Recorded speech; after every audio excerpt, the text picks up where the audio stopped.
Good morning, Rick. How you doing, man? I'm well, Keith. Good morning. How are you? Looks like you have nice weather in San Francisco today. I do, man. I'll tell Chris and your granddaughter and Brooke hello. Is that okay? Yeah, but absolutely. Stop in and have a bite. Okay. Can I say you sent me? Yes, absolutely. Of course. Okay, great. That's the only way you're going to get a bite. Exactly. Hey, man, I was just thinking, man, part of the gratitude of just being on this path, just really being committed to being peaceful and kind, no matter how life shows up, like making it unconditional.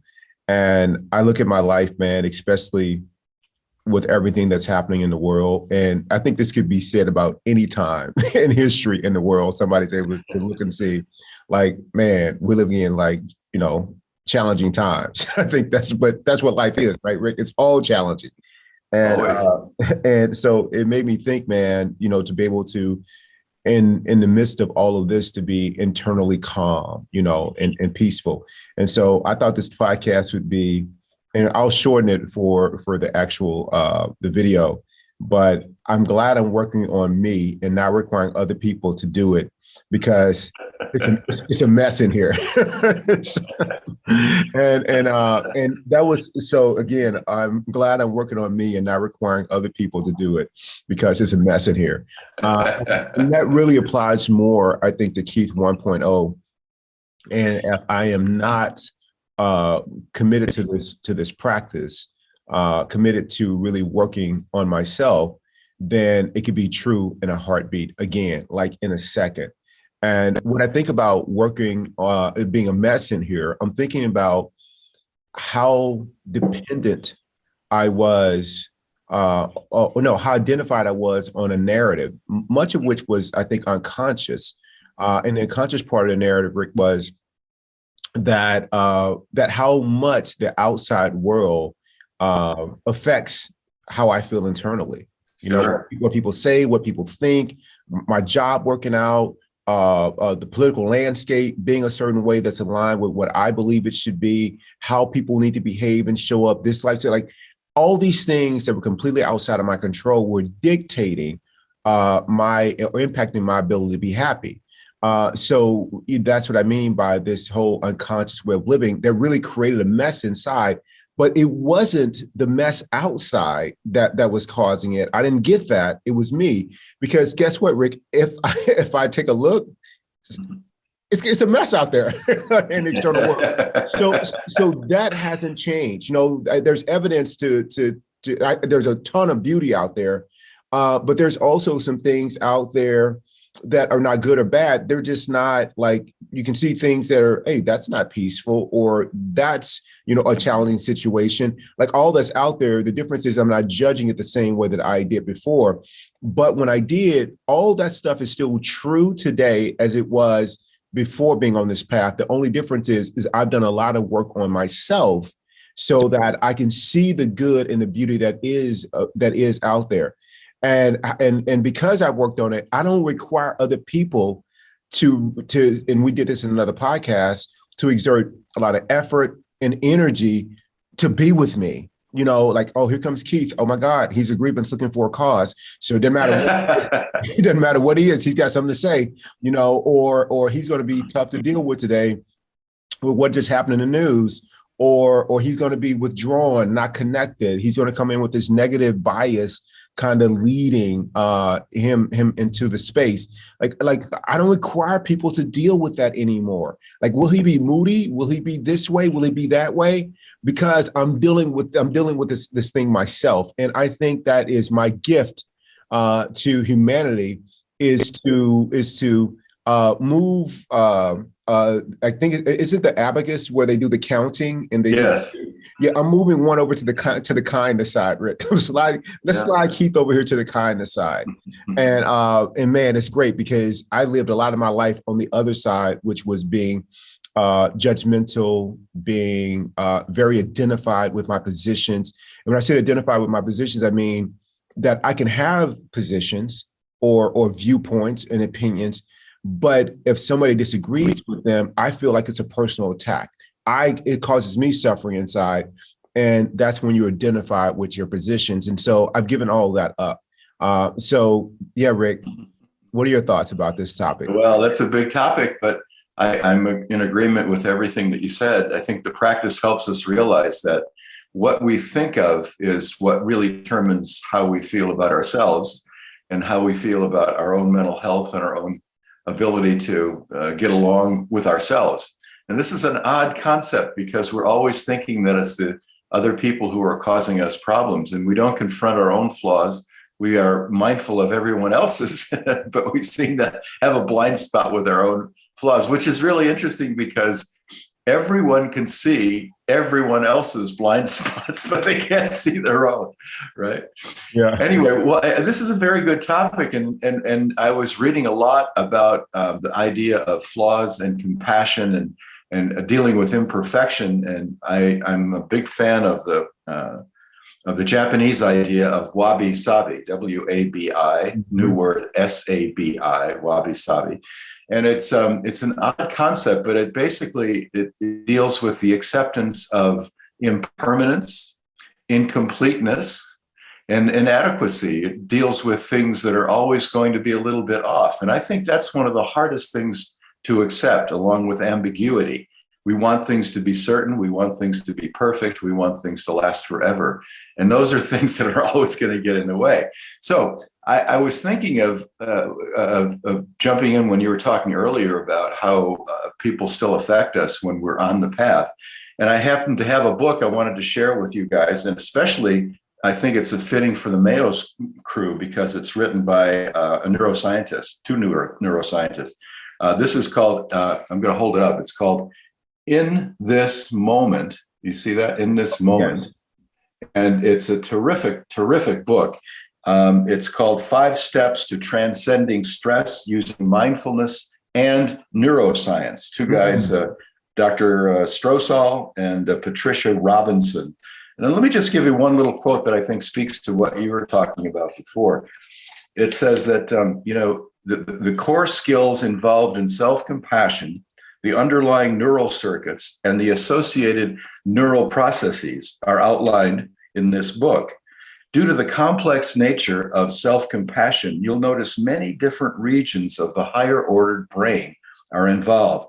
And the most important first step, acceptance, and empathy regarding flaws and imperfections in oneself and in others. Wow. It's a terrific book. It's a terrific book. I'm on it. That's on my reading list, Rick. Anyway, I think that it's a lifelong process, and you never get through with it. The main thing is, I think, just to be mindful of 2 things. One is that we are causing our own obstacles because we're always in control of how we react to external circumstances. That's number 1. And things only have the importance that you allow them to have. They're only as important as you deem them to be. It's not out of your control. It's just the opposite. It's in your control to assess the importance that whatever it is that's troubling you has. Exactly. We've done a ton of podcasts too about, the placing the focus on working on yourself. And a lot of people, and including myself, before I, started on this path, thought that meant that you didn't interact with the world, that you still didn't work to try to change things for the better or improve upon things that needed attention. No, that's not the case. You still do those things, but you do it in a way that is oriented and rooted in being peaceful, as you try to do it. I mean, we're coming up really soon here on Dr. Martin Luther King's birthday. And he was an epitome of exactly that, of a peaceful approach that was highly effective. And when people people that were well-intentioned saw that as being passive. It was the exact opposite of being passive. But along the way, by not shouting at people or accusing them, and not confusing behavior with who people were or who people are, he was able to, I think, and this is just my theory, Rick, I'd love to hear you think about it. He was able to encourage and influence people that normally may not have been open to the message of being inclusive, of diversity, of equity. I mean, he was able to really bring that along to people that may not have been interested. I know for me, when people are yelling at me, that's the last thing that I'm interested in doing is collaborating with someone. But this whole notion that that kind of approach of working on yourself means that you are foregoing or forfeiting issues that are outside of you. That's not it. You still can give those things attention, but you do it from a peaceful space. And so I like that. Back to the topic of the show, to kind of thread this needle, that I'm more effective in doing that when I'm working on myself, so others don't have to.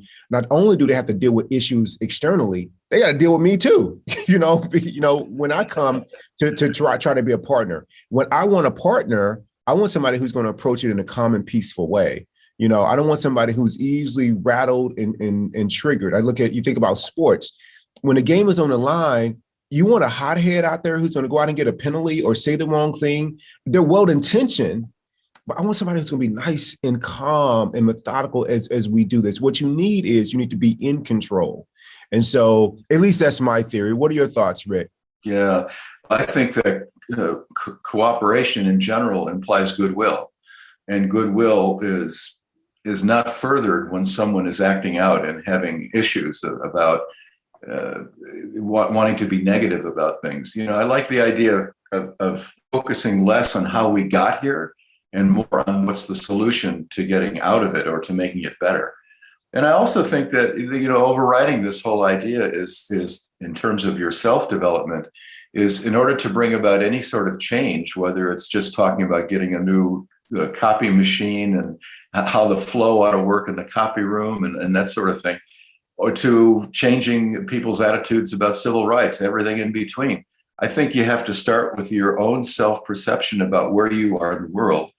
And I think you can be governed by Gandhi's principle that you have to start by being the change you want to see in the world. And by that, I mean the idea that if you want to be calm and peaceful, that's the change that you need to focus on. It doesn't mean you're being ineffective. It means that's the route to being effective.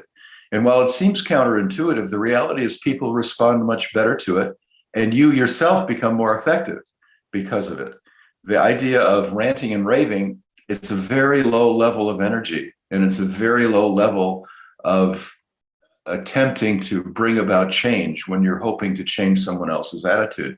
One of the things that we're missing in this culture right now, with all of the antipathy that we seem to have for each other politically, the thing that we're missing is that we have so dang much in common. There's so much we have in common as human beings, how we suffer and the things that we want for ourselves to end suffering. We look at families. You say, okay, I think the best thing that I would love to have is my kids to have a better life, or I'd like to have everyone treated with respect, or I'd like to feel safe and secure. Those are things we can all agree on. But we don't have to get into a situation where we're talking about there's only one way to do that, and you don't understand because you're too blind to see what I see. You're starting off in a position where you're never going to get agreement, because you first have to have the respect and the goodwill involved in having the other person see your side of it. Anyway, the point of it is, I don't want to get on a political bandwagon, but I think that's indicative of personal issues as well, and any kind of human relation. The key is to be the change you want to be in the world, not give up your core values, and to appreciate the other guy's point of view. Exactly. One of the things too, Rick, that I was thinking about by working on myself, I'm really doing a service to my colleagues that I work with, right? Because they don't have to deal with this part of me that constantly needs strokes for doing my job. They don't constantly have to make allowances for me when I'm having a lot of bad days. I mean, there could be some days that are challenging, and of course they lift me up. But when I come in a poor mood, or I'm down or anxious, if it's within my control, because there's some things obviously with mental health that may not be in your control, but if it's within my control, that they don't have to continue to deal with that because I'm working on myself, or insecurities, or coming in complaining all the time. or complaining more times than I am acknowledging the good that's in the workplace. So all those things is a gift to my coworkers. And in my relationships, oh my God, I mean, the gift of seeing the value, because I work so much on myself and I choose to see the good in what my partner does, that all of these little things that I think should be different, call them quirks.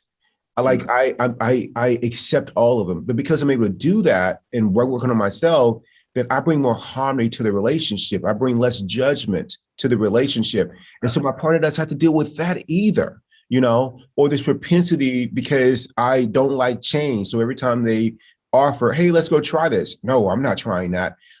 Because I worked on myself to keep an open mind, to see positive possibilities. I'm dealing with my own mess inside. I'm not requiring my partner to do it. I'm not requiring my loved ones to do it. And I think that it's just a gift that keeps going. But a lot of times, when I was broken and I did this, I think unconsciously, this void that I was trying to fill was by getting into the next relationship. All I'm doing is bringing them into my mess. You know what I'm saying? And so and more mess. Yeah, when somebody tells me like I'm not ready for a relationship, I'm like, thank you for letting me know. Don't bring me into your mess. Trying to clean my own up. So all that's just really a gift, man. About working on myself, I become a contribution to people as opposed to a problem to people. Well, that's your life path. I can see it, and it's just a wonderful thing to watch. Man, you hit it on the head. All right, cool. Thanks, Rick. Thanks for a great show. Okay, I really enjoy our time together, Keith. Really, really nice to hear you speak and talk about your transformation. It's very enlightening and helpful to me. And helpful to me, man. That book, that you always have a quote or a book or concept that's new to me that really kind of expands my practice. And so thank you. I'm really interested in that book. So I'm going to be looking for that on Amazon or an Audible or something. So thank you so much. You're welcome. We'll see you next time.